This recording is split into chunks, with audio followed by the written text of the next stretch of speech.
Amalan ni merupakan amalan surah Ad-Dukhan. Ad-Dukhan ayat 1 hingga berapa tu? Ayat 1 hingga 8.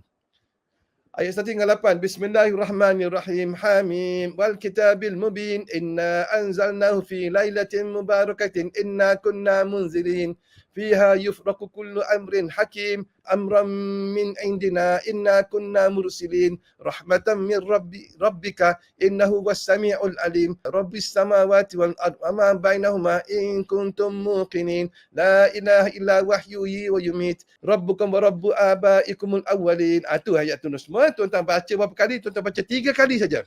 Tuan-tuan baca 3 kali sebelum tidur. Tuju terus kepada orang yang buat aniaya kat kita tu. Tapi tengoklah tuan semua, janganlah dia curi pokok rambut, dia curi buah durian kita pun kita belasah tuan-tuan.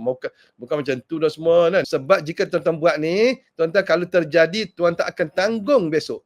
Ayat Dukhan ayat 1 hingga 8. Tuan-tuan baca 3 kali je. Nak baca lebih tak boleh.